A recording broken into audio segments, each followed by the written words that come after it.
Bom dia, irmãos. Continuando nosso estudo de Romanos, então, capítulo 15. Vamos ler os versículos que a gente tem estudado, que é Romanos capítulo 15, dos versículos 25 ao 28. Agora, porém, estou de partida para Jerusalém, a serviço dos santos, pois a Macedônia e a Acaia tiveram a alegria de contribuir para os pobres que estão entre os santos de Jerusalém. Tiveram prazer nisso e, de fato, são devedores aos santos de Jerusalém. Pois, se os gentios participaram das bênçãos espirituais dos judeus, devem também servir aos judeus com seus bens materiais. Assim, depois de completar essa tarefa e de ter a certeza de que eles receberam esse fruto, irei à Espanha e visitarei vocês de passagem. Tem mais uma oração? Senhor, que o Senhor enche os nossos corações mesmo, Senhor, com a Tua vontade, Senhor, e o Teu desejo para as nossas vidas, Senhor, no que diz respeito aos recursos, Senhor, aos bens, Senhor, ao dinheiro, Senhor, que isso não seja, Senhor, aquilo que tome o nosso coração em primeiro lugar, Senhor, mas possamos aprender, Senhor, a buscar em primeiro lugar o reino de Deus, Senhor, e a sua justiça, Senhor, com essa convicção, Senhor, de que todas as demais coisas serão acrescentadas, Senhor, porque o Senhor é o Deus do ouro, Deus da prata, Senhor, e o Senhor não nos deixa desamparados, Senhor. Por isso, Senhor, graças te damos, Senhor, e pedimos que o Senhor fale conosco nessa manhã, Senhor, em nome de Jesus. Amém. Muito bem, então o que eu vou falar hoje é a continuação, do que eu já comecei a compartilhar com os irmãos sobre esses versículos, Principalmente o que tem ganhado muito meu coração são esses versículos no contexto dos capítulos 14 e 15 de Romanos, que tem justamente esse contexto de aceitarmos essa diversidade de agir e de expressar da nossa fé, não entrando em discussões por causa dos opostos, mas sim fazendo tudo para edificação um do outro. E acredito que no que diz respeito ao serviço aos santos, desse nosso dever de contribuir com os nossos bens para os que têm necessidade, a gente também tem uma expressão diversa de contribuir. Temos várias maneiras de expressar esse serviço na igreja, justamente para que haja igualdade nessa diversidade, que haja uma plenitude no agir de Deus, usando todos os membros do corpo de Cristo. E eu acho que tentarmos olhar para o nosso serviço de contribuição apenas de uma única maneira, dizendo que só tem um jeito de contribuirmos, isso acaba gerando um grande prejuízo, Porque nós vemos na palavra de Deus justamente diversas expressões, diversas maneiras diferentes de como exercemos a nossa generosidade, Até aparentemente de maneiras opostas, mas que no todo elas se complementam, na verdade, elas não se opõem, mas elas se complementam. E a minha proposta para os irmãos hoje é justamente apresentar essa diversidade no contribuir, ou continuar já apresentando para os irmãos, porque Deus ele nos usa individualmente, de maneiras diferentes, mas nós continuamos sendo um corpo, estamos debaixo de um só Espírito, expressando a vontade de um único Deus, do nosso Senhor Jesus Cristo, através do agir diverso dos vários membros do corpo. E como exemplo, eu comecei a mostrar para os irmãos 4 exemplos diferentes de como que Deus nos usa no serviço da contribuição, no serviço da nossa generosidade, do auxílio aos santos e do auxílio aos necessitados. Esses 4 exemplos, ou esses 4 perfis, são o doador, o moderado, o transformador e o abnegado. Domingo passado a gente viu 2 deles. Só recapitulando rapidinho, o doador é aquele que é generoso, ele serve a Deus com seus bens, é aquele que contribui prontamente nas necessidades, é aquele que tem esse encargo de prover o alívio, um alívio ali imediato, à dor daquele que necessita, é o que vai apagar o fogo, digamos assim. Geralmente ele tem essa alegria de contribuir no anonimato, ele sabe que não são seus bens que o promovem, mas sim é Deus que o recompensa em secreto. A gente vê alguns princípios bíblicos que esse irmão ou esse perfil, ele testemunha, ou ele põe em prática no seu dia a dia, que é abundância. Esse irmão ele vai refletir que nosso Deus é um Deus abundante, é o Deus do ouro e da prata e provê tudo de que temos necessidade. Ele dá testemunho de que é melhor dar do que receber, né? Ele também dá esse testemunho de que é bom dar com alegria, né? Você se alegra ao dar, é melhor dar do que receber, né? Se alegra ao compartilhar seus recursos com os que necessitam, né? Vimos alguns exemplos na Bíblia, a gente viu o exemplo de Joana, viu o exemplo de Cornélio e viu o exemplo das igrejas na Macedônia. O outro irmão também é o moderado, o outro perfil, né? O outro exemplo, né? De como que a gente pode contribuir. É aquele irmão que ele é o irmão administrador, né? Ele lida bem com os bens que lhe são confiados, ele sabe gerenciar bem. É um irmão que sabe viver contentado com tudo que tem, sabe viver com o que tem. Ele é um irmão próximo, né? Ele não apenas dá os seus bens, ele não apenas é generoso, mas também se aproxima das pessoas para ajudá-las nas suas fraquezas e nas suas necessidades. É um irmão também que vai trabalhar muito em ressignificar, né? Ele devolve a dignidade do ser humano, né? Devolve a dignidade para aqueles que estão perdidos no mundo aí de Mamon, certo?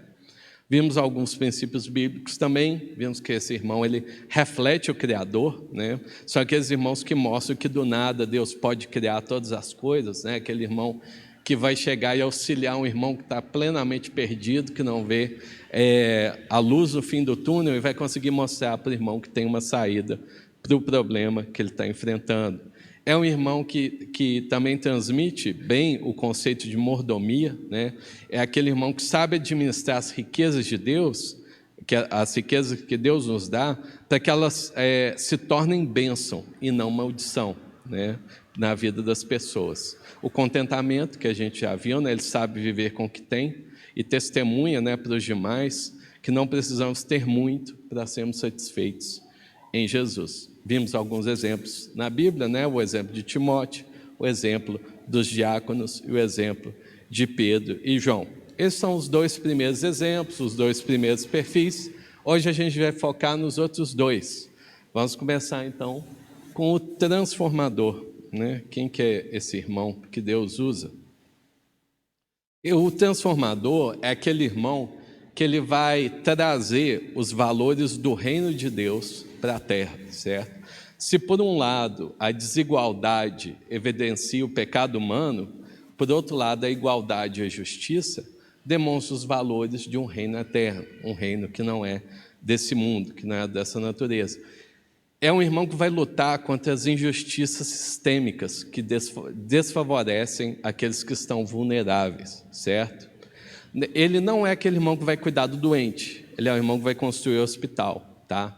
Ele não é o irmão que vai cuidar de um órfão, ele vai correr atrás de disponibilizar mais vagas nos orfanatos, certo?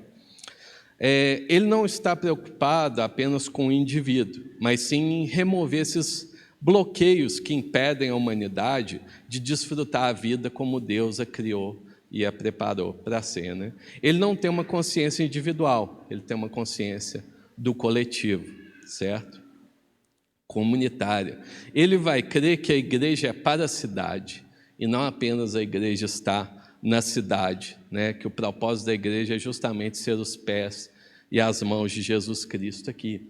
É aquele irmão que vai ser o pesquisador, o articulador, né? Aquele irmão que quer resolver o problema na raiz, certo? Ele não se conforma enquanto ele não encontra uma solução para o problema de uma forma mais ampla. Não sei se os irmãos lembram, eu dei o exemplo, né?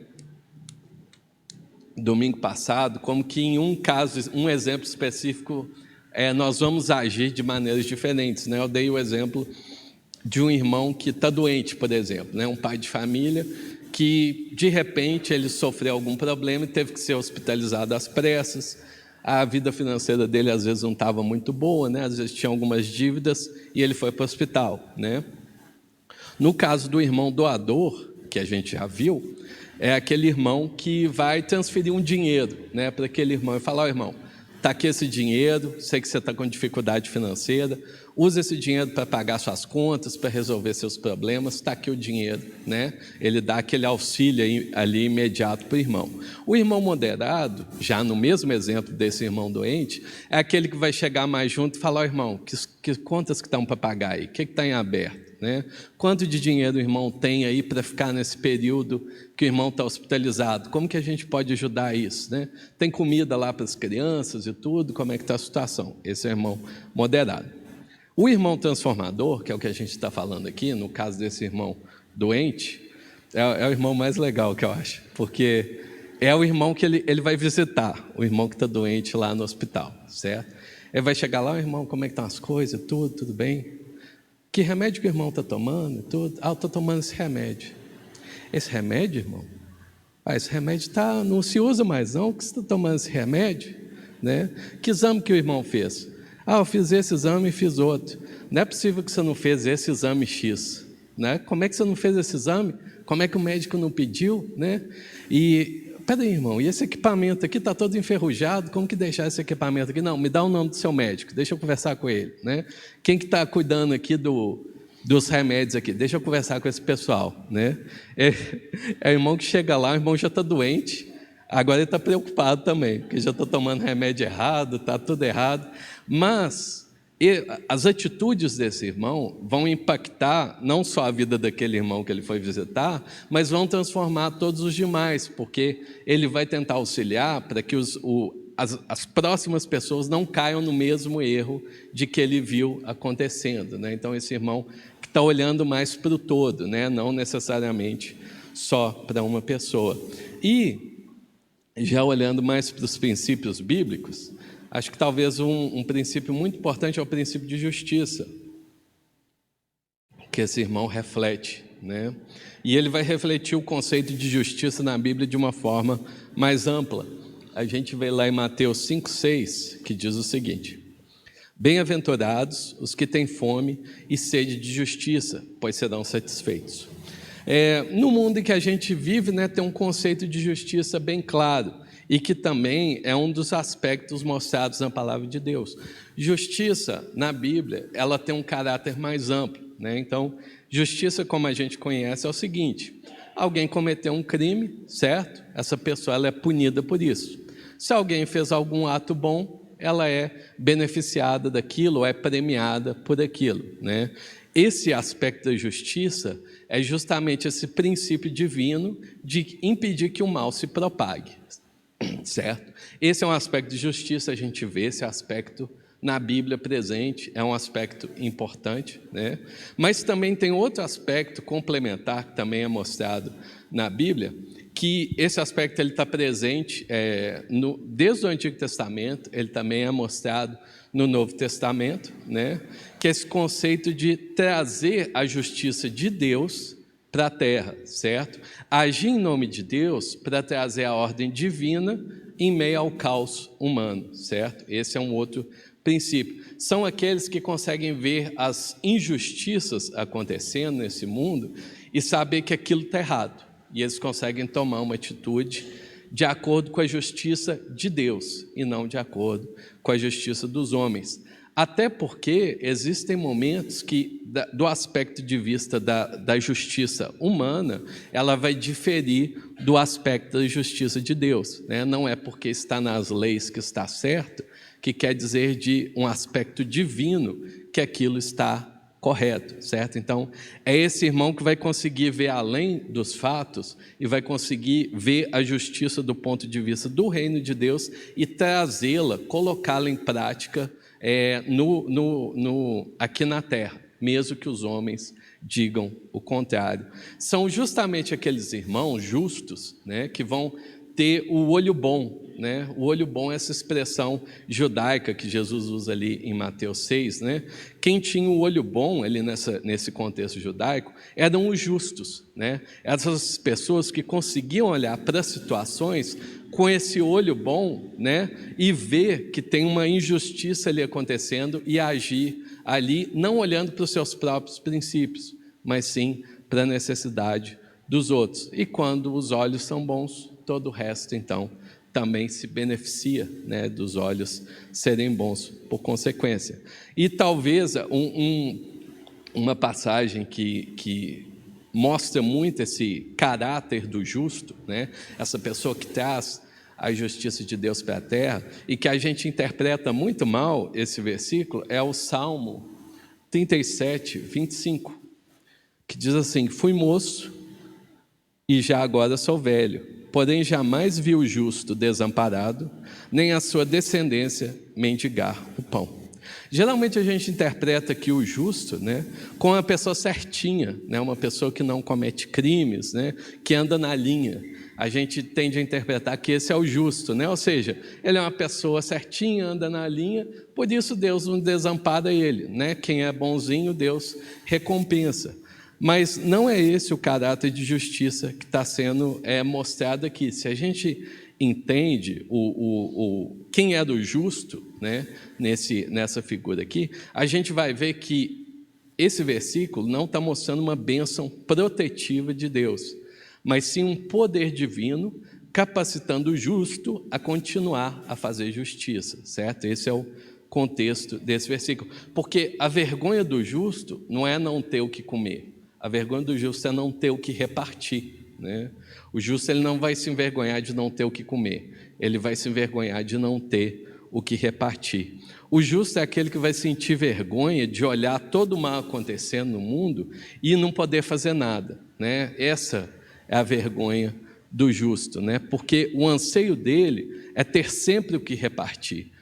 Ele está sempre um passo à frente. Se a gente continuar vendo alguns versículos desse salmo, a gente vai entender isso. O próximo versículo vai dizer que o justo, ele é sempre compassivo e empresta, e a sua descendência será uma bênção. Ou seja, o justo ele não está desamparado justamente porque ele não retém, mas sim porque ele empresta, certo? Vamos ver mais 2 versículos, que a gente vai ver que o justo é aquele que vai contra o sistema desse mundo, né? Se a gente ver os versículos 16 e 21, a gente vai ver o seguinte, versículo 16: mais vale o pouco do justo que a abundância de muitos ímpios. E o versículo 21, o ímpio pede emprestado e não paga, o justo, porém, se compadece e dá, né? Muito interessante, porque o justo, ele vai viver pela fé, né? O justo é aquele que consegue olhar o invisível, consegue olhar pelos olhos da fé e enxergar a justiça de Deus, e não a lógica humana. Então, a pessoa que é justa, a pessoa que traz a justiça de Deus, ela vive pela fé, justamente por causa disso, porque ela precisa ver o invisível para poder agir de acordo com a justiça de Deus e não com a justiça dos homens. Outro conceito importante que esse irmão transformador traz, ou testemunha, né, além da justiça, é justamente o conceito de fazer o bem, né? E eu lamento que esse perfil de cristão, esse irmão transformador, ele está tão em falta na igreja. É um irmão que a gente não vê muito mais, né? A gente não vê muito tanto o irmão que vai construir hospital, que vai construir orfanato, né, que vai tentar mudar as leis, que vai tentar lutar contra a opressão das minorias, né, ou que vai agir contra as injustiças, né? É uma pena a gente não ver mais tanto desse irmão, e eu até entendo por quê. Porque tem essa preguiça, meio que no meio cristão, que ela é muito evidenciada lá em 2 Tessalonicenses, principalmente no capítulo 3, né?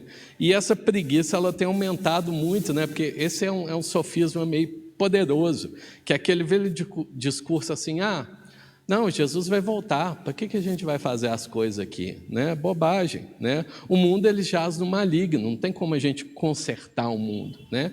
Para que isso, né? Vamos construir hospital? Que nada, bobagem, né? Vamos evangelizar as pessoas, vamos trazê-las para a igreja e está tudo certo, né? O resto é perda de tempo, é enxugar gelo, né? Mas quando a gente olha para a Bíblia, a gente não vê isso, né? E talvez esses irmãos transformadores, eles justamente testemunham isso, que eles não estão com preguiça, né? Na verdade, eles não estão nem um pouco cansados, né? Porque eles estão com fome e sede de justiça e não vão parar de fazer o bem enquanto eles não veem Jesus sendo testemunhado de todas as maneiras possíveis. E a gente pode pegar alguns versículos para ver isso. 1 Gálatas 6, de 9 a 10, que diz assim: e não nos cansemos de fazer o bem, porque a seu tempo ceifaremos, se não houvermos desfalecido. Então, enquanto temos tempo, façamos o bem a todos, mas principalmente aos domésticos da fé. 1 Tessalonicenses 5,15: vede que ninguém dê a outrem mal por mal, mas segui sempre o bem, tanto uns para com os outros, como para com todos. 2 Tessalonicenses 3,13: e vós, irmãos, não vos canseis de fazer o bem. 1 Timóteo 6,18: ordeno-lhes que pratiquem o bem, sejam ricos em boas obras, generosos e prontos a repartir. Ordeno-lhes que pratiquem o bem. Deixa eu dar um exemplo para os irmãos, para ficar mais claro. Tem um prêmio que chama Prêmio Nobel, ou Prêmio Nobel, né, dependendo da pronúncia. O que esse prêmio faz? É um prêmio que eles vão parar, essa instituição para e fala o seguinte: vamos fazer o seguinte, vamos olhar para toda a humanidade, né? Olhando para toda a humanidade, todas as pessoas, quem são aqueles que estão fazendo mais bem pela humanidade, né? Quando a gente para e olha, né, para as pessoas, quem são aqueles que estão fazendo mais bem para o nosso planeta, né? Quem são aqueles que estão fazendo mais bem para toda a humanidade, né? Aí eles vão fazer esse exercício e vão premiar aqueles que fazem mais bem pela humanidade.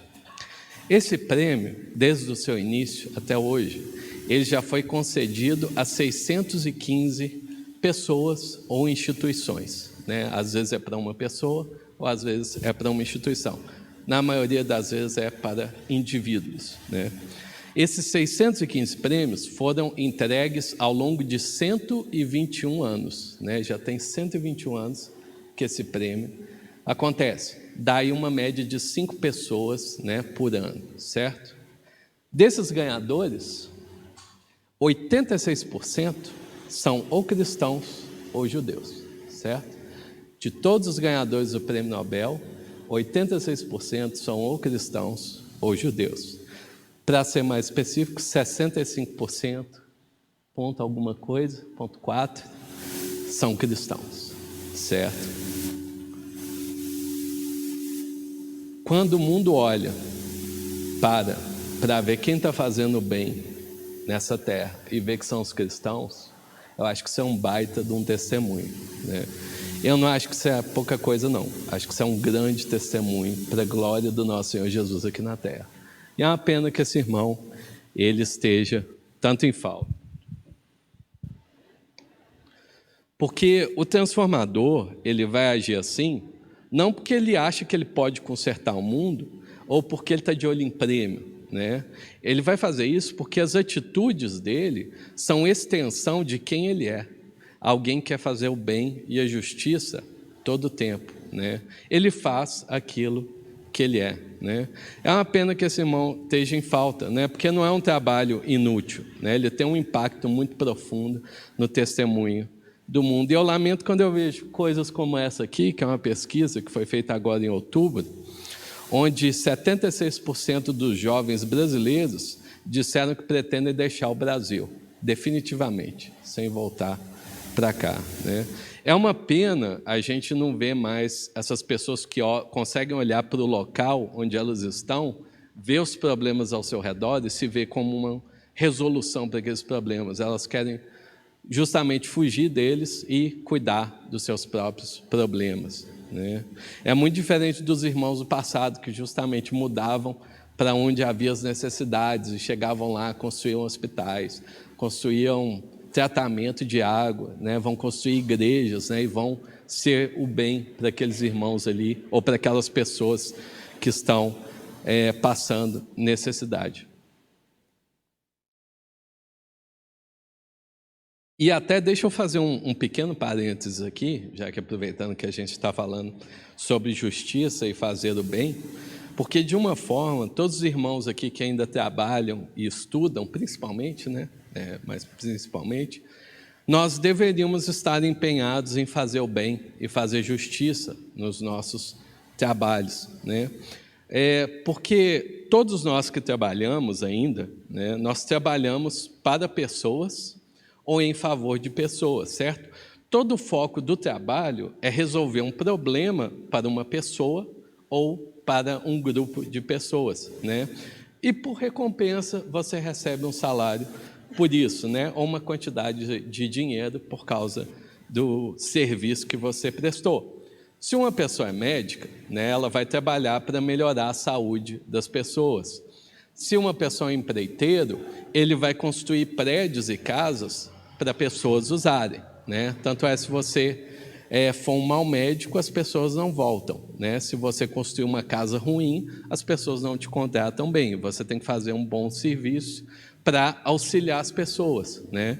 E aí você ganha a recompensa por isso, né? Se você pode pensar em qualquer trabalho, irmãos, trabalha com código de computador, né? Fazendo programa para computador, você está fazendo algo que pessoas irão utilizar. Você não está fazendo isso para os robôs, né? Você está fazendo isso porque pessoas vão utilizar aquilo. Eu trabalho no zoológico, eu trabalho com bichinho, né? Não, você trabalha para pessoas, né? Tanto é que você trabalha no zoológico, põe um monte de gato e cachorro lá, vê se o pessoal vai visitar, né? Não, você tem que botar um hipopótamo, uma girafa, né? Você tem que trabalhar ali para pessoas, né? Você está sempre trabalhando para pessoas. Isso independente se você é cristão ou não, né? Esse é um fato. Você vai trabalhar para pessoas. Por mais que a gente tente fugir dessa realidade, né? Essa é o fato. E a maioria das pessoas ignoram isso completamente e vão trabalhar para ganhar dinheiro, né? Esse é o nosso pior problema. A gente vai para o trabalho esperando a recompensa, não para fazer o que é devido, né, que seja feito, porque justamente a gente está de olho nos nossos próprios interesses. Eu quero obter alguma coisa para eu ter os benefícios. Isso traz muito problema para a gente, né? Pablo já lembrou disso uns domingos para trás, né? Nós, cristãos, a gente precisa olhar o trabalho sob um aspecto diferente. A gente não trabalha para ganhar dinheiro, nós trabalhamos para a glória de Deus, certo? E trabalhar para a glória de Deus não tem nada a ver com dinheiro, mas tem tudo a ver com fazer o bem para as pessoas, que é o objetivo de todo trabalho, resolver o problema das pessoas. E com isso também trazendo a justiça de Deus para a terra, porque a gente não pode olhar para os problemas que nós temos que resolver nos nossos trabalhos da mesma ótica que todo mundo vê. A gente precisa sermos justos vivendo pela fé nos nossos trabalhos, que vão conseguir ver além e vão conseguir resolver os problemas. E eu acho lamentável se nós, enquanto cristãos, a gente vê a segunda-feira como o pior dia da semana, porque é o dia que a gente vai voltar a trabalhar, né? É lamentável se nossa maior expectativa está no 5º dia útil do mês, né? É lamentável se nós somos os piores funcionários da empresa. Eu acho lamentável se o chefe chama mais a sua atenção do que a dos outros funcionários, né? Eu acho lamentável se você está todo dia no trabalho, não vê na hora de sair de lá, para você voltar para casa e não ter que trabalhar, né? Eu acho lamentável, né, como o Papa também já lembrou, se somos nós que estamos poluindo os rios, né? Acho lamentável se a gente não está pensando na preservação das espécies. Eu acho isso algo lamentável se a gente for parar para trabalhar, não para a glória de Deus e para o reino de Deus, mas sim para a gente ganhar dinheiro, né? E trabalhar para a glória de Deus é você ir trabalhar sabendo que você está indo melhorar a vida das pessoas, você está indo para fazer o bem, né, das pessoas para quais você trabalha. Trabalhar para a glória de Deus é você ter essa fé de que você está trazendo o reino de Deus para a terra em cada ação que você propõe a se fazer ali no seu trabalho. Trabalhar para a glória de Deus é você acordar feliz na segunda, sabendo que você será um agente do bem, não só para os seus clientes, mas também para os seus colegas de trabalho, para os seus superiores e todo mundo que está ao seu redor. A gente precisa ter essa ótica ao ir trabalhar, de que a gente não pode se cansar de fazer o bem, que a gente tem que fazer boas obras. Isso inclui o nosso trabalho, né? E tudo isso que eu estou falando não tem nada a ver com dinheiro, tá? Porque hoje em dia muita gente está se matando, está trabalhando muito, mas para ganhar dinheiro. Para mim isso é trabalhar em vão, tá?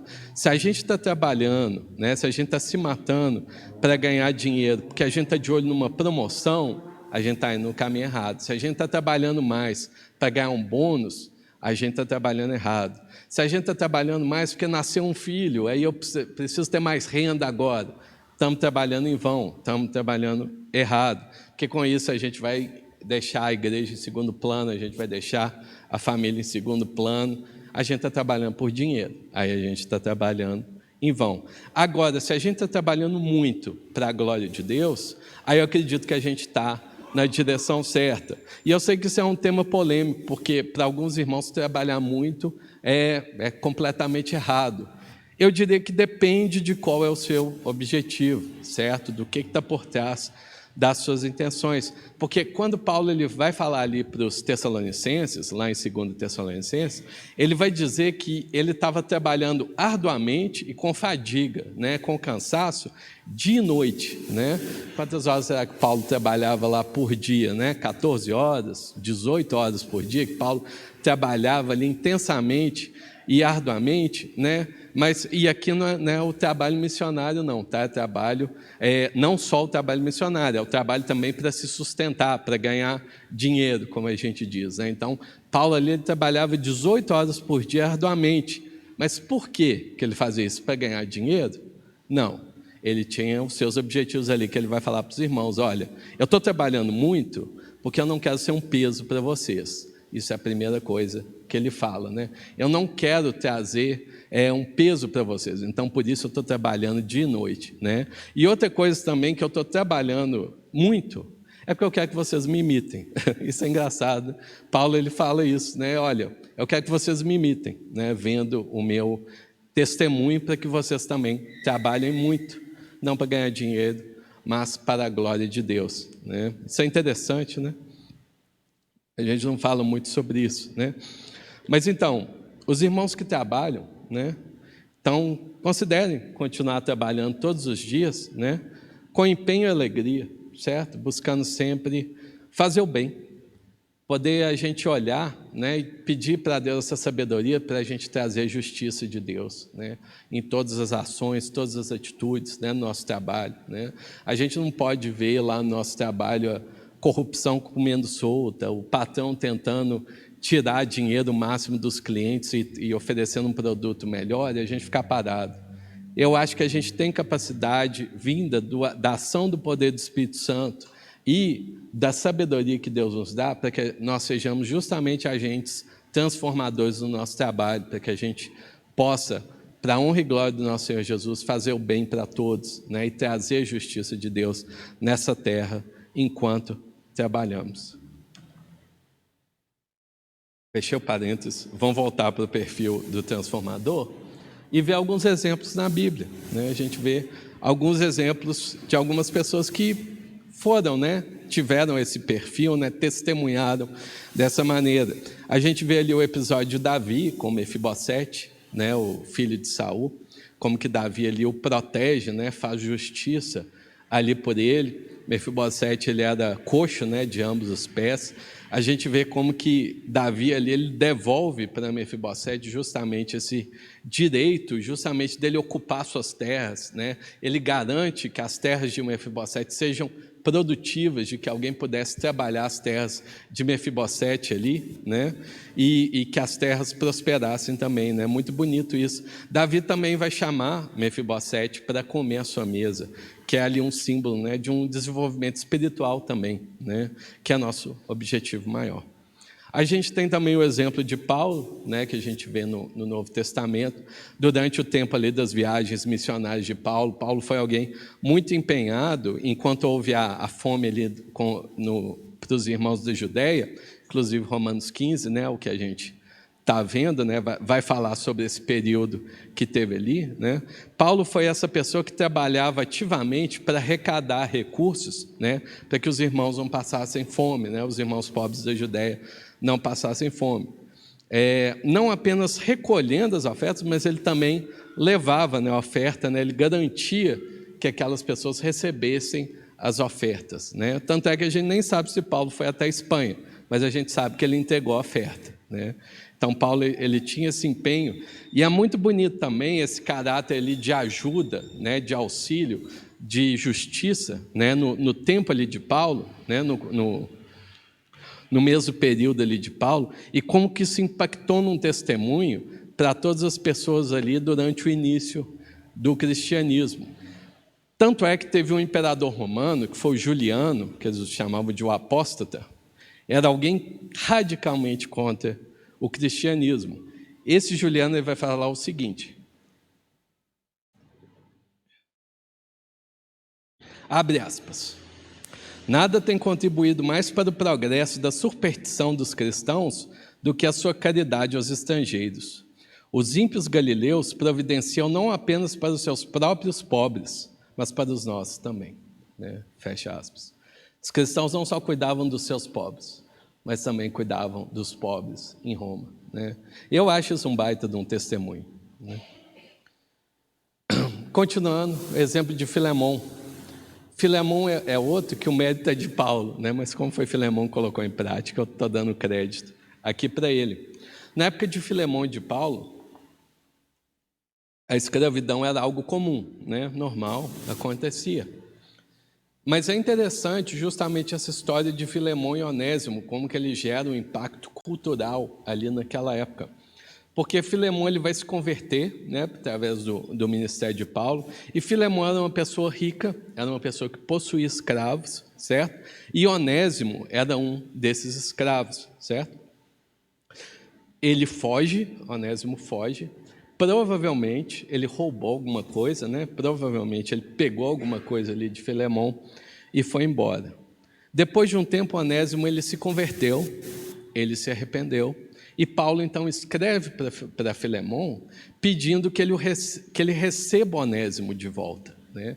Mas não como escravo, mas na condição de irmão, né? Isso é muito bonito, porque inclusive naquela época, no período de Roma, tinham-se punições severas para escravos que fugiam, inclusive com pena de morte, né? Um escravo que fugia, ele era digno da morte, né? Mas Paulo, pelo contrário, indo contra a justiça dos homens e vendo, né, com o olhar de Deus, com o olhar da justiça do reino, ele vai falar para Filemon para receber Onésimo como um irmão, não como escravo, né? Filemon ele é encorajado ali não somente a perdoar, mas também olhar as relações humanas sob uma outra ótica, sobre a ótica da justiça, e não a justiça dos homens, né? E ele recebe ali Onésimo como um amado irmão. Essa carta de Paulo para Filemon, ela tem um impacto social tão grande na sociedade que os teólogos afirmam que ela ajudou, inclusive, a fundamentar mais para frente a abolição da escravatura, né? Foi usado como argumento na abolição da escravatura séculos depois, né? Enquanto alguns vão se contentar em viver conforme as regras, o transformador busca a justiça que excede as regras, né? Ele sonha com a mudança social que promova no mundo os valores divinos, né?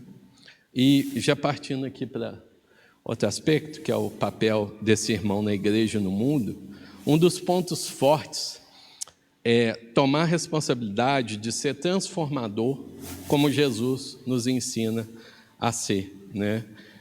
Não sei se os irmãos lembram, lá quando Jesus está para multiplicar os pães, né? Jesus está ali com aqueles mais de 5.000, compartilhando, né? O horário vai se estendendo, e os discípulos chegam para Jesus e falam, olha, já está ficando tarde, vão dispensar o pessoal para que eles vão às aldeias para ter o que comer, né? Para que eles possam comer alguma coisa. Jesus vira para eles e fala assim, dá-lhes vós de comer, né? E é interessante essa fala de Jesus, porque eu não acho que Jesus ali está fazendo uma brincadeira, não acho que Jesus está jogando verde ou fazendo uma pegadinha com os discípulos, não. Eu acho que o intuito de Jesus nunca foi ele alimentar a multidão. Ele sempre quis que fossem os discípulos, que fôssemos nós os que alimentassem a multidão, né? E Jesus ele vai voltar para o Pai e ele envia o seu Espírito Santo justamente para que haja esse poder, para que façamos maravilhas muito maiores do que ele fez, né?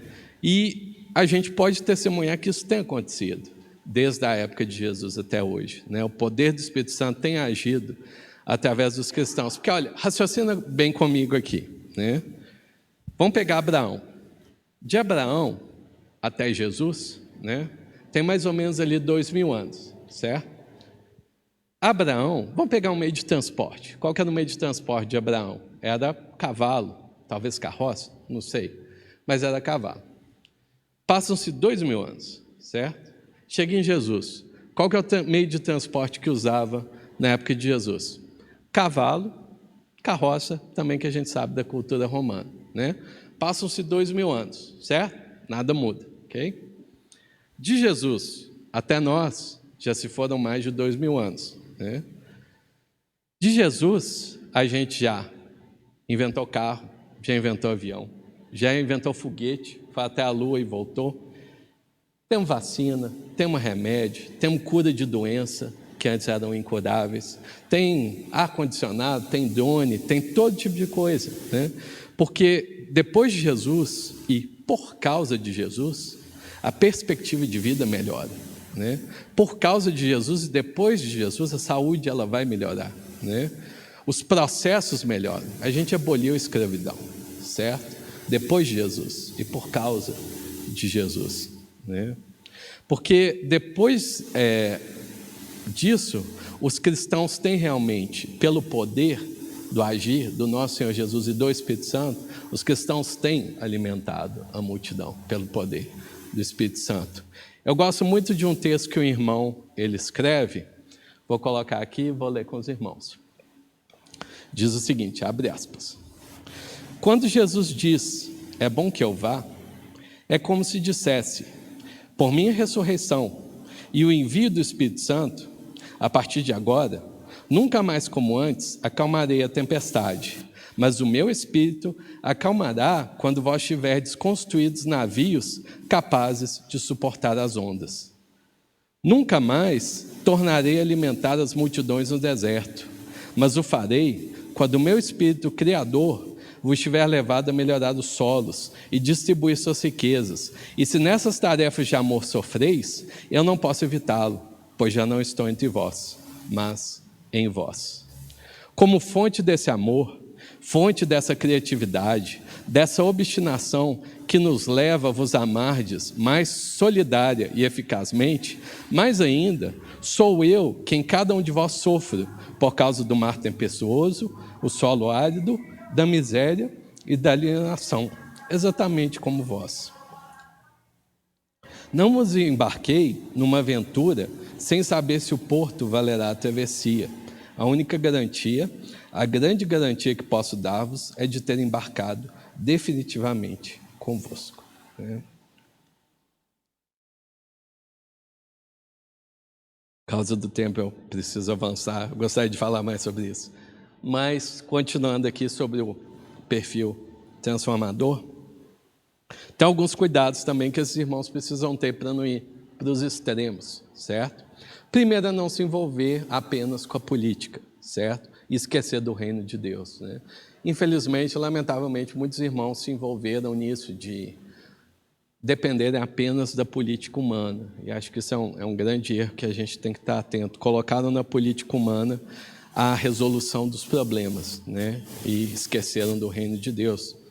Esses irmãos têm que tomar cuidado para não viver um inconformismo irracional, né? Que é quem vive só na teoria da conspiração, falando que está tudo errado todo o tempo, né? Não agir pelas próprias mãos, né? Mas sim pelo Espírito. O justo viverá pela fé, né? Não pelas próprias mãos. Não deixar que as estruturas fiquem maiores, né, ao ponto que você tenha que se desprender da igreja. Infelizmente também isso é algo que acontece. O ministério às vezes toma proporções maiores que a igreja. A gente vê muitas instituições cristãs, né, que começaram bem, mas se tornaram tão gigantes que elas tiveram que se afastar da igreja, né, se desconectar da igreja e agir por conta própria. Então esse é outro cuidado que esses irmãos têm que ter. Vamos continuar? Vamos agora ver o perfil do irmão abnegado, né? O irmão abnegado, o último exemplo aqui que eu quero dar para os irmãos, é aquele que vai se dar como oferta, né? É aquele irmão que vai abrir mão de si mesmo para servir o próximo, né? Ele quer estar perto de quem está sofrendo, né? Ele quer ser um alívio ali presente no sofrimento das pessoas. Esse irmão geralmente não se preocupa muito com dinheiro, tá? Aliás, geralmente ele nem tem muito dinheiro, ou se tem, tem pouco. Ele não vai acumular bens ou riquezas, né? Ele sabe que o seu tesouro está nos céus. É aquele que renuncia todas as coisas para um propósito mais excelente. Ele não vive a vida para si mesmo, mas para os demais, para os outros, né? É o exemplo do missionário, né, que abandona suas posses, sua pátria, seus bens, né, seu futuro, e vai levar o reino de Deus pela terra, né? Esse é o irmão abnegado. No exemplo lá que eu dei do irmão doente, né, no hospital, o abnegado é aquele que vai falar com o irmão: irmão, estou indo aí para dormir com você, viu? Vou ficar aí no hospital aí com você, enquanto você precisar, eu estou aí dormindo com o irmão aí, né? Vou ficar aí do lado do irmão, né? Ou então a irmã que vai lá fazer faxina na casa, né, para ajudar a irmã que está sobrecarregada, né? Ou que vai ajudar ali no pós-operatório. Esse é o irmão abnegado, né? Tem alguns princípios bíblicos que esse irmão ele vai testemunhar. Para mim é o irmão que mais representa o Cristo, né? É o irmão que se entrega ali, né? Se oferece como um sacrifício vivo, e pela sua morte, né, pela sua abnegação, os outros podem ter vida. É um que testemunha bem de João 12, 24 e 25. Digo verdadeiramente que, se o grão de trigo não cair na terra e não morrer, continuará ele só, mas se morrer, dará muito fruto. Aquele que ama a sua vida a perderá, ao passo que aquele que odeia a sua vida neste mundo a conservará para a vida eterna. Ele sabe muito bem viver uma vida desprendida dos bens materiais, pois ele sabe bem quem é o seu Deus e que é ele que o sustenta. Mateus 6, 0 a 21. Não acumulem para vocês tesouros na terra, onde a traça e a ferrugem destroem, e onde os ladrões arrombam e furtam. Mas acumulem para vocês tesouros nos céus, onde a traça e a ferrugem não destroem, e onde os ladrões não arrombam nem furtam. Pois onde estiver o seu tesouro, aí também estará o seu coração. Também 6:25. Portanto eu digo, não se preocupem com a sua própria vida, quanto ao que comer ou beber, nem com o seu próprio corpo, quanto ao que vestir. Não é a vida mais importante que a comida, e o corpo mais importante que a roupa? E a gente também vê na Bíblia alguns exemplos, né, desses perfis. O primeiro é Maria, né? Quando Maria ali naquele episódio, né, ela derrama um perfume caríssimo aos pés de Jesus, né? Os irmãos lembram? Ela derrama aquele perfume ali e o pessoal em volta acha aquilo estranho, né? Uns viram e falam: opa, isso é desperdiçou, hein? Podia ter vendido e dado para os pobres, hein? Mas é interessante esse agir de Maria, porque para ela uma irracionalidade por amor vale mais do que a racionalidade apenas pela utilidade, né? Para Maria, o importante não é o bem material ou o fim do bem material, mas sim servir ao seu Senhor, né? Entender ao chamado de Jesus Cristo, não por causa de uma recompensa meramente de bens, né, materiais, mas sim pela honra de também se tornar o próprio Cristo, né? O abnegado, ele é aquele irmão que não vai ficar fazendo muita conta, né? Ele não quantifica as ofertas, né? Ele não tem grandes ambições, a não ser como o próprio Cristo, né? Ela despejou ali todos os seus bens, né? Seja um perfume caríssimo ou sua vida inteira, né? Ela aceitou o chamado de perder neste mundo por amor. Temos também o exemplo dos pescadores, Pedro, André, Tiago e João, né? Foram os discípulos que deixaram tudo, né? Abandonaram sua fonte de renda, seus barcos, seus bens, né? Para seguir unicamente a Jesus. Renunciar a tudo é muito difícil, né? Mas não para aqueles que viram que o próprio Jesus era a fonte de toda a bênção e não as nossas mãos pecadoras, né? Os abnegados são aquelas pessoas que elas não sabem o que é a zona de conforto, né? Elas sabem que o caminho é estreito, mas elas decidem seguir por ela sempre, né? E eles vão com Jesus até a cruz, né? Não somente a cruz de Jesus, mas também a cruz de cada um deles, né? Porque eles vão carregar ali, né, a sua cruz para ser como o seu mestre também o é. Homens de quais o mundo não era digno, né? E esse irmão, ele também, esse perfil, tem um papel importante na igreja e no mundo, né? Que é um irmão que ele não vai se preocupar com dinheiro, ele está se preocupado em ir, ele quer ir, né?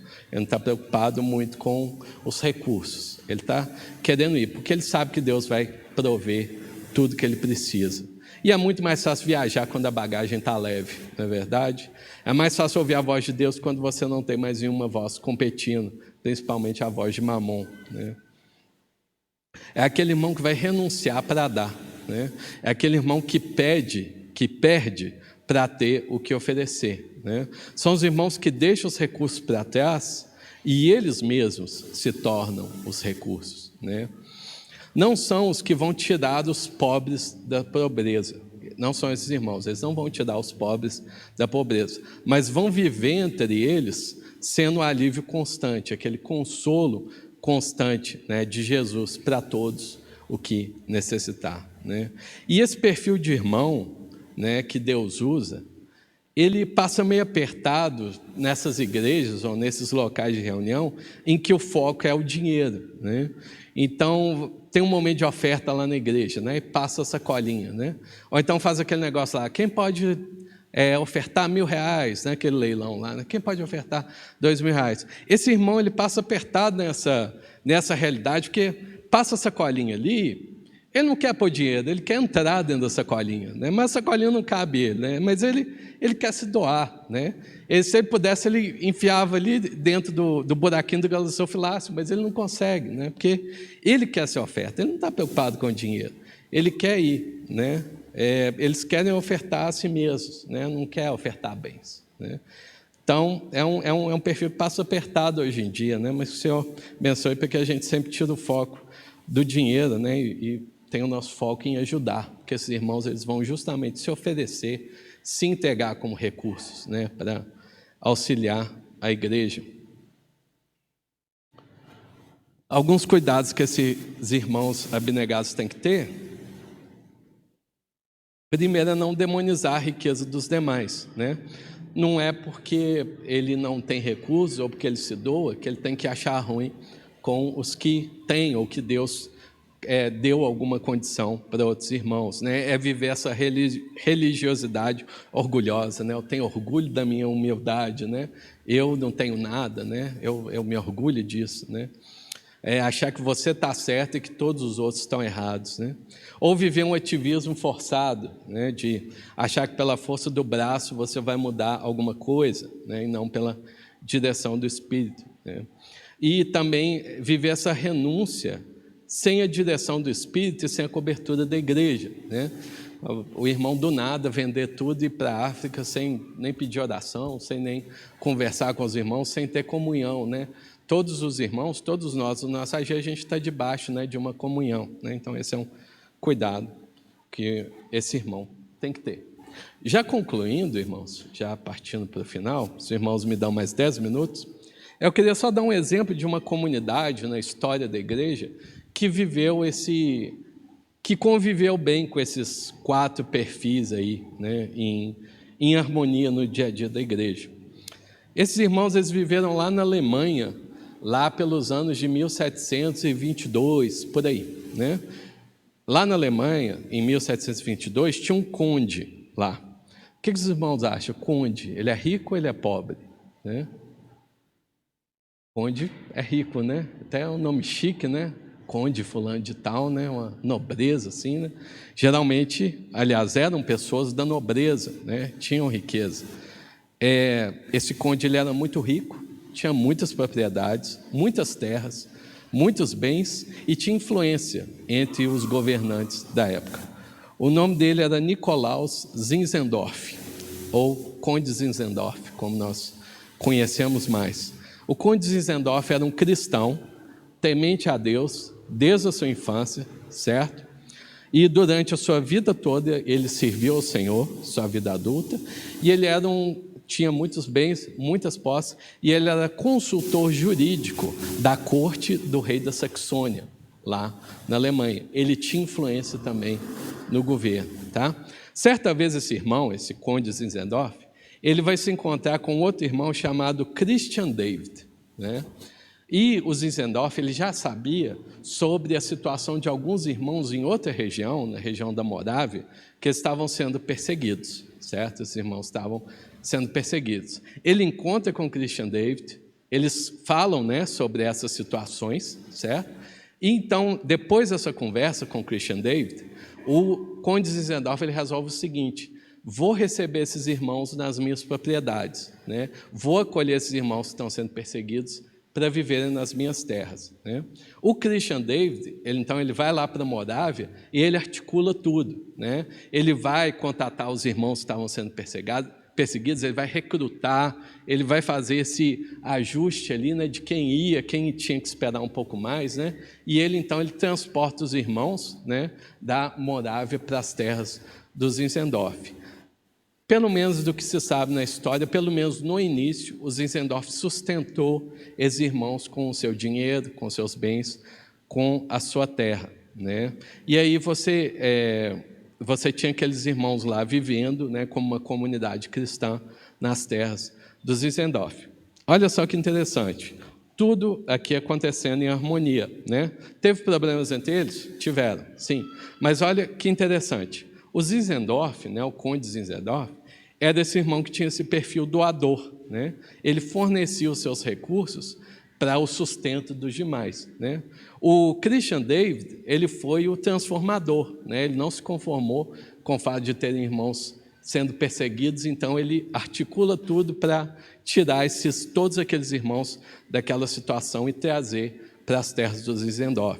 Você tinha também os irmãos moderados ali no dia a dia, não tem muitos relatos sobre esses irmãos, mas eram os que gerenciavam as finanças que vinham dos Zinzendorf e eles proviam, né, para a comunidade se sustentar ali, se autossustentar e viver ali como uma comunidade. Tem-se um relato que mais para o final da vida dos Zinzendorf, eu não sei se ele faz um empréstimo meio errado lá, só sei que tem uma crise financeira lá, dá um problema lá com dinheiro.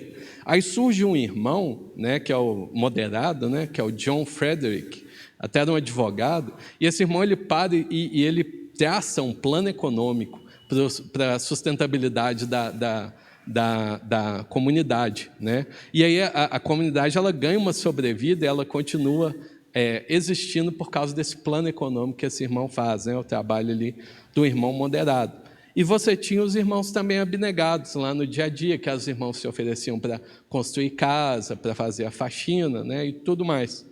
Mas não para por aí, porque a história continua, né? Foco aqui nos irmãos abnegados. Um determinado dia, o Conde Zinzendorf ele viaja para Copenhague, na Dinamarca, né? Sai da Alemanha e vai até a Dinamarca. E ele fica sabendo da história de um escravo que tinha se convertido, certo? E ele ouve também a história de que haviam mais escravos trabalhando em ilhas, e esses escravos eles ficavam naquelas ilhas lá sozinhos, né? Eles nunca ouviriam falar do Evangelho, e eles morreriam lá naquelas ilhas.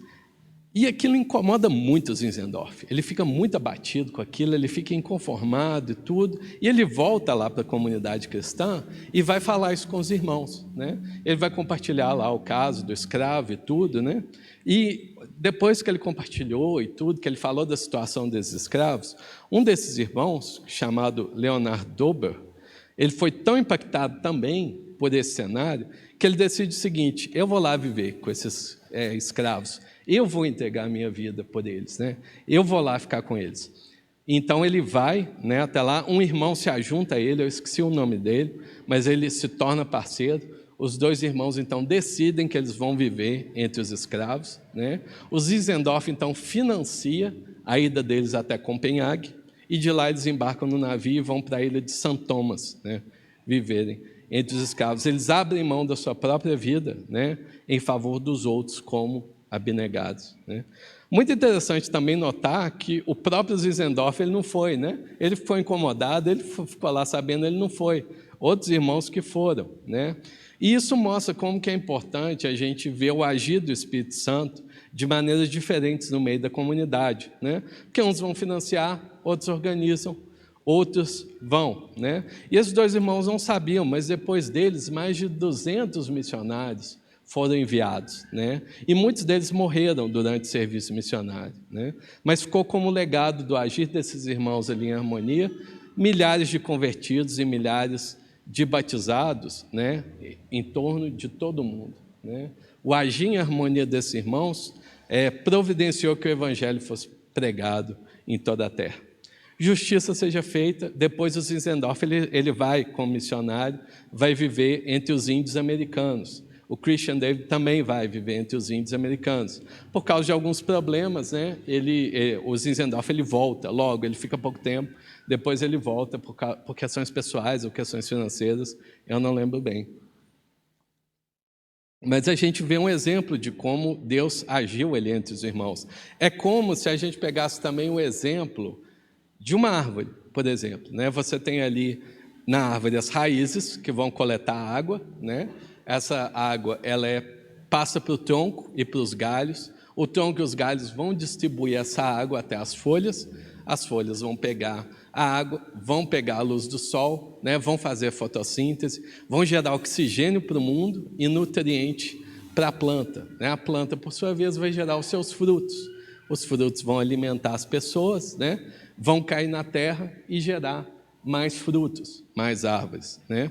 É como se nesse exemplo a raiz fosse justamente os doadores, né? Que vão coletar os recursos e vão dar para o tronco, né? Que são os moderados. Os moderados vão distribuir entre o tronco, né? E as ramificações vão transmitir os recursos, né, para os transformadores, que vão justamente ali fazer essa troca ali, né, de bens, vão fazer bem para o mundo e vão fazer bem para a igreja. E você tem os frutos, que são os abnegados, que justamente vão alimentar a multidão, né, e vão se entregar para que mais frutos sejam gerados, né? E esse é o meu ponto-chave hoje, justamente mostrar para os irmãos que mesmo nós agindo de maneira diferente com os nossos recursos, e às vezes até aparentemente de maneiras contrárias, né, nós estamos todos contribuindo para o mesmo propósito, né? Não vale a pena a gente interferir nisso aí e começar a falar para a raiz gerar fotossíntese, né, para as folhas pegarem água, que vai dar tudo errado, né? A gente precisa compreender como que Deus tem nos usado, né, no seu corpo. E talvez por isso possam surgir algumas dúvidas. Deixa eu então só esclarecer isso. Primeiro que esse perfil que eu estou mostrando não é um cardápio, tá? Não é que os irmãos vão olhar, acho que eu sou abnegado, hein? Você é abnegado. Não. Eu só estou mostrando exemplos de como Deus já nos usa na igreja, certo? Isso também não são dons espirituais, tá? Os dons espirituais são outros.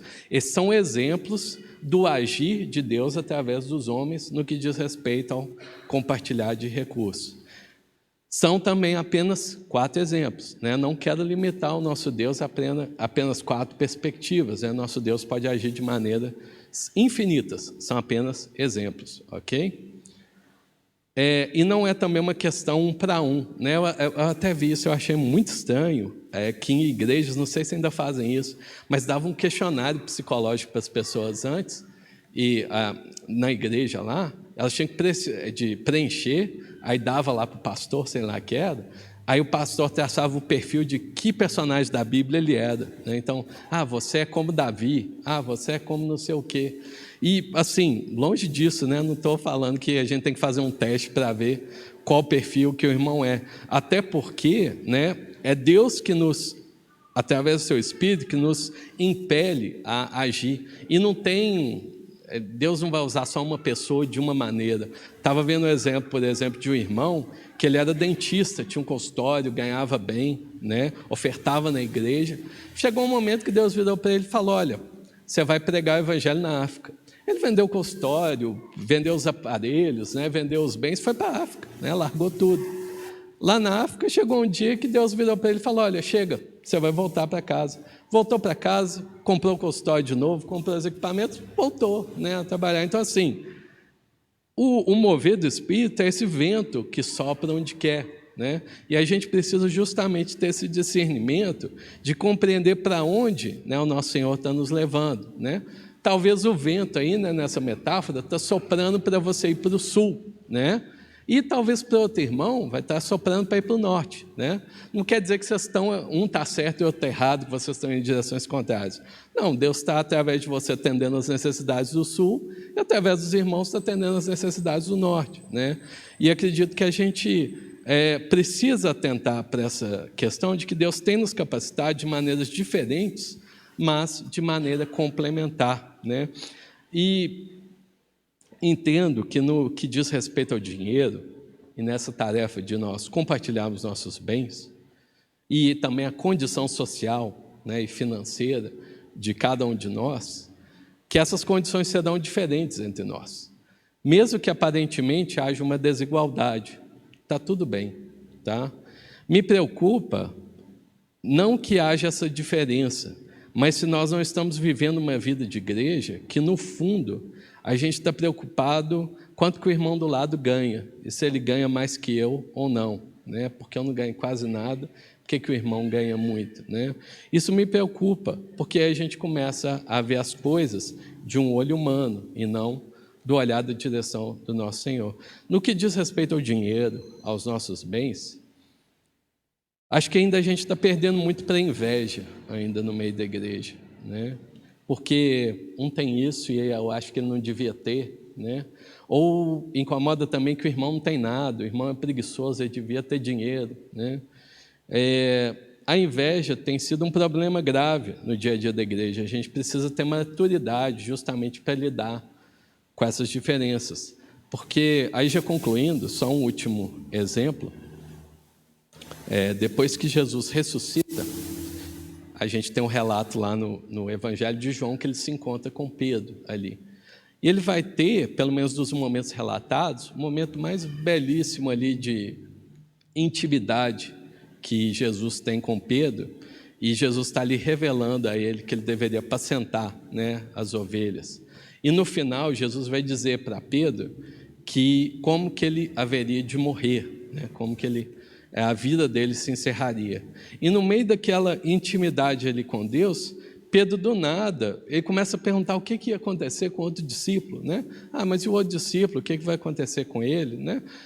Tipo assim, tá bom, mestre, vai acontecer isso comigo, eu vou morrer dessa maneira. E o outro lá, vai morrer do mesmo jeito? Vai acontecer do mesmo jeito? Aí Jesus vira para Pedro e fala, Pedro, se eu quiser que ele permaneça até que eu volte, o que te importa? Quanto a você, siga-me, né? Não importa os demais. Quanto a você, siga-me, eu sei o que eu estou fazendo, né, com cada um. E se a gente for pegar emprestado esse discurso de Jesus, esse relato aqui, no nosso contexto aqui, é como se Jesus virasse para um de nós e falasse assim, olha, é o seguinte, você vai viver para a minha glória sendo pobre, você não vai ter muito dinheiro, né? Você vai deixar tudo para trás e ser missionário, né? É assim que eu estou me revelando a você, é assim que eu quero que você viva, né? Aí é como se um de nós ali ouvindo isso falar, Jesus, tá bom, né? Mas o que vai ser desse outro irmão ali? Tá cheio de dinheiro, eu vi quanto que ele tem na conta corrente, tem dinheiro até, e aí ele não vai também abandonar tudo e ir pregar na África, né? Aí é como se Jesus virasse para esse irmão e falasse, olha, se eu quiser que ele seja milionário, qual o problema? Quanto a você, siga-me, né? A gente precisa atender a esse chamado de como que Deus está nos capacitando individualmente, porque Ele tem uma função no todo, no corpo, e talvez, bem provável, seja diferente do outro irmão, que vai agir de outra maneira também para a glória de Deus, né? Ou como já disse o irmão, Deus não considera o que possuímos, mas sim o que cobiçamos, né? O problema não é o que possuímos, mas sim o que cobiçamos, né? Eu acho que essa é uma lição importante para a nossa vida de igreja. Deus tem propósitos diferentes para nós, né? Seja fiel naquilo que Deus tem te mostrado, sem ficar obrigando que todos façam o mesmo que Deus tem te mostrado e que a gente possa ser livre da inveja mesmo, né? Se Deus deu mais para um outro irmão, amém. Deus vai usá-lo daquela maneira, né? Assim como Ele vai te usar da mesma maneira, tendo menos, né? É Deus que dirige, né, os nossos passos. E acho que a gente não deve levar isso em pequena conta, porque se você olhar, o primeiro assassinato não foi por causa de dinheiro, não foi por causa de mulher, não foi por causa de briga de bar, não foi por causa de droga, foi por causa de um culto. Foi porque Deus aceitou o culto do irmão e não aceitou o meu culto. Porque Deus não aceitou o meu culto, eu mato o meu irmão, né? Porque Deus aceitou, deu isso para ele, fez isso e não deu para mim, eu mato o meu irmão, né?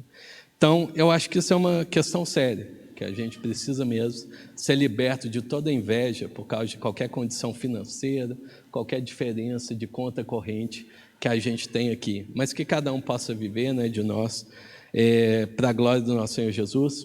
Que o Senhor abra os nossos olhos mesmo, né, para vermos que na diversidade do agir, nós estamos contribuindo para uma realidade muito maior do que nós podemos compreender, né? Mas que podemos e devemos obedecer, né? Amém.